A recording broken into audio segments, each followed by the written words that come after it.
RSSുമായി CPIM ഇന്നേ വരെ ഒരു കൂട്ടുകെട്ടും ഉണ്ടാക്കിയിട്ടില്ലെന്ന് സംസ്ഥാന secretary M V Govindan master.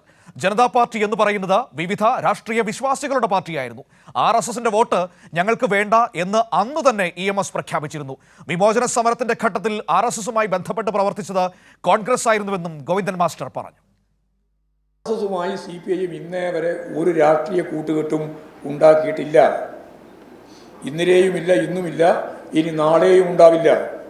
കേരളത്തിൻ്റെ ചരിത്രം പരിശോധിച്ച് നോക്കിയാൽ RSSുമായിട്ട് ബന്ധപ്പെട്ട് പ്രവർത്തിച്ചത് ആരാ? കോൺഗ്രസ് വിമോചന സമരത്തിൻ്റെ ഘട്ടത്തിലാണ് ആദ്യമായിട്ട് RSSുമായി സഹകരിക്കുന്നത്. വിമോചന സമരത്തിലാണ് അവർ കാര്യമായിട്ട് ഇറങ്ങുന്നത്.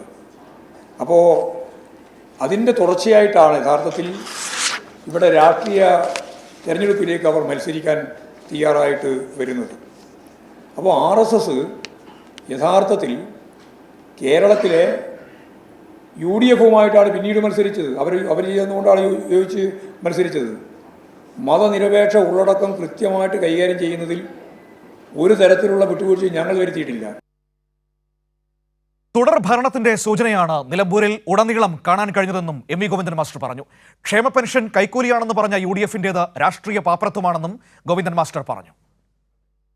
രണ്ട് മുദ്രാവാക്യം കേന്ദ്രീകരിച്ചുകൊണ്ട് തന്നെയാണ് ഉപതെരഞ്ഞെടുപ്പിനെ നേരിട്ടത്. വരാൻ പോകുന്ന കേരളം എന്തായിരിക്കണം, വർത്തമാന കാലഘട്ടത്തിൻ്റെ ഒരു തുടർച്ച, ഒരു മൂന്നാം ഘട്ടത്തിലേക്കുള്ളതിൻ്റെ യാത്ര, ഇതുതന്നെയാണ് അവിടെ ചർച്ച ചെയ്യപ്പെട്ട ഒരു പ്രധാനപ്പെട്ട വിഷയം. അതുപോലെ ഞാൻ നേരത്തെ പറഞ്ഞ വർഗീയതക്കെതിരായിട്ടുള്ള കാര്യവുമാണ്. 9 കൊല്ലക്കാലം കൊണ്ട് ഒരു മന്ത്രിക്കെതിരായിട്ട് ഒരു ആരോപണം ഉന്നയിക്കാൻ അവർക്ക് സാധിച്ചിട്ടില്ല.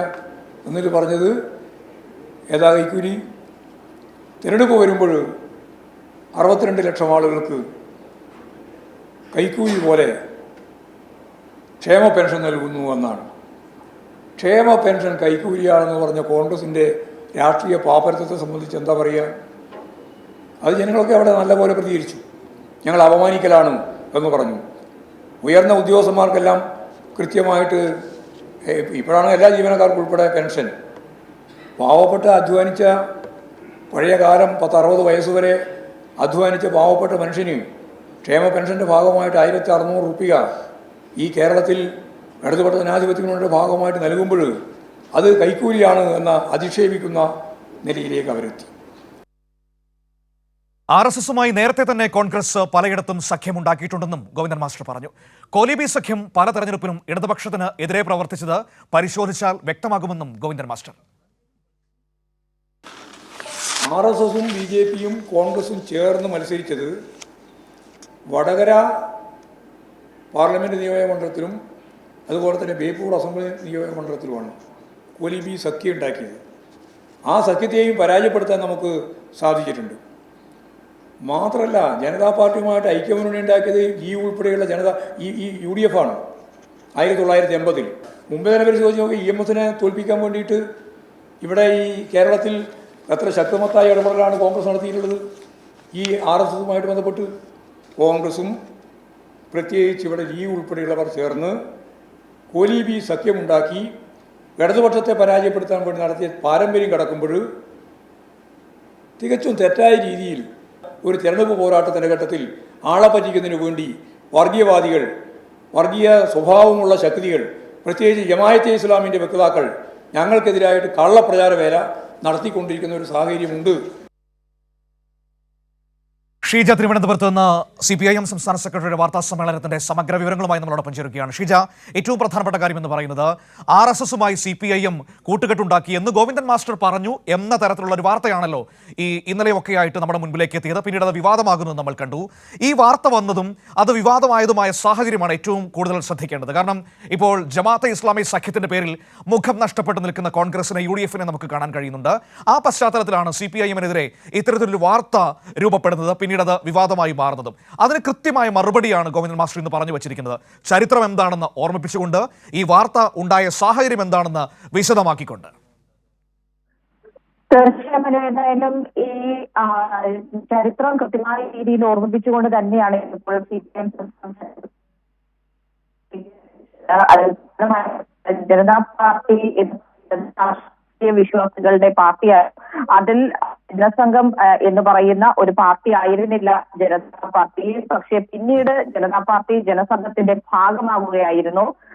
ഈ പറയുന്ന ജനസംഘത്തിന്റെ ഒരു വിഭാഗം എന്ന രീതിയിലാണ് RSS അന്ന് ഉണ്ടായിരുന്നത്. RSS ഒരു രാഷ്ട്രീയ പാർട്ടിയായിരുന്നില്ല. പശ്ചാത്തലത്തിലാണ് ജനതാ പാർട്ടിയുമായി ചേർന്ന് സഹകരിച്ച് പ്രവർത്തിച്ചിട്ടുണ്ട് എന്നുള്ള കാര്യം താൻ വ്യക്തമാക്കിയത് എന്നുള്ള കാര്യമാണ് ഏതായാലും ഇന്നിപ്പോൾ സംസ്ഥാന സെക്രട്ടറി MV ഗോവിന്ദൻ മാസ്റ്റർ പറഞ്ഞത്. അതിൽ അദ്ദേഹം എടുത്തു പറയുന്നത് RSSുമായി ഒരു ഘട്ടത്തിലും കൂട്ടുകൂടാൻ CPIM തീരുമാനിച്ചിട്ടില്ല. ഇന്നേ വരെ അത്തരത്തിലൊരു കൂട്ടുകെട്ട് ഉണ്ടായിട്ടില്ല. നാളെയും ആ രീതിയിലുള്ള സമീപനം തന്നെയായിരിക്കും. കാരണം വിമോചന സമരത്തിന്റെ ഘട്ടത്തിൽ കൃത്യമായ രീതിയിൽ തന്നെ അതിനുശേഷം EMS വ്യക്തമാക്കിയിട്ടുണ്ട് RSSുമായി ഒരു തരത്തിലുള്ള കൂട്ടുകെട്ടും CPIMന് ഉണ്ടാകില്ല എന്നുള്ള കാര്യം. അത് തന്നെയാണ് ഇന്ന് പിണറായി വിജയനും വ്യക്തമാക്കിയിട്ടുള്ളത്.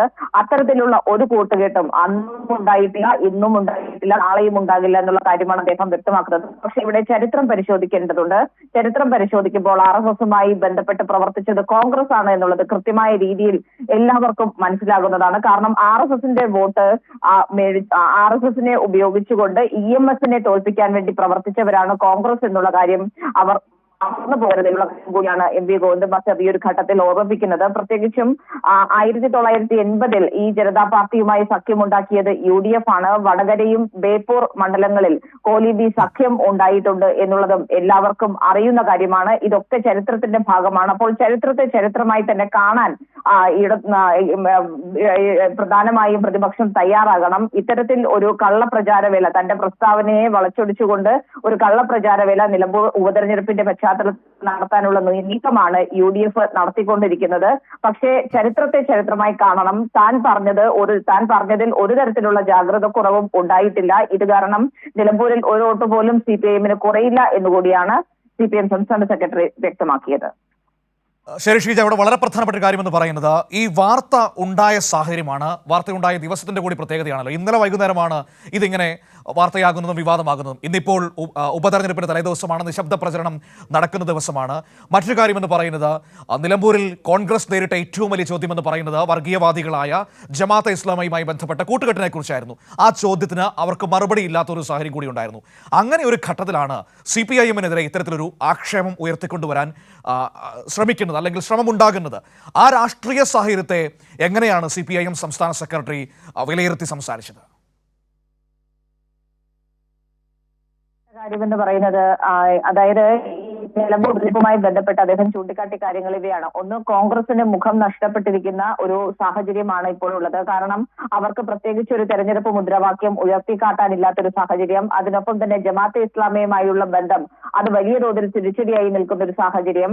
അത്തരത്തിലൊരു സാഹചര്യത്തിലാണ് തന്റെ പ്രസ്താവനയെ, അതായത് CPIM വർഗീയവാദികളുമായി കൂട്ടുകൂടുന്നു എന്ന തരത്തിൽ ഉള്ള ഒരു തെറ്റായ പ്രചരണം നടത്തുന്നതിന് വേണ്ടി തന്റെ പ്രസ്താവനയെ വളച്ചൊടിച്ചുകൊണ്ട് രംഗത്തിറങ്ങുന്ന ഒരു സാഹചര്യം. അതുകൊണ്ട് മാത്രമാണ് അവർക്ക് അവിടെ നിലമ്പൂരിൽ നിലനിൽപ്പില്ലാത്തൊരു പശ്ചാത്തലത്തിലാണ് ഈ തന്റെ ഒരു പ്രസ്താവനയെ ഉയർത്തിക്കാട്ടി അതിനെ രാഷ്ട്രീയപരമായി ഉപയോഗിക്കാനുള്ള നീക്കം നടത്തുന്നത്. പക്ഷേ ഇവർ ഓർക്കേണ്ടത് ചരിത്രത്തിൽ ഏത് രീതിയിൽ ആരൊക്കെ ആർക്കൊപ്പം ഒക്കെ കൂട്ടുകൂടിയിട്ടുണ്ട് എന്നുള്ളതിൽ കൃത്യമായിട്ടുള്ള ധാരണ എല്ലാവർക്കുമുണ്ട്. അത് ചരിത്ര രേഖകളിൽ പരിശോധിച്ചാൽ തന്നെ വ്യക്തമാകും എന്നുകൂടിയാണ് CPIM സംസ്ഥാന സെക്രട്ടറി വ്യക്തമാക്കുന്നത്. മനു.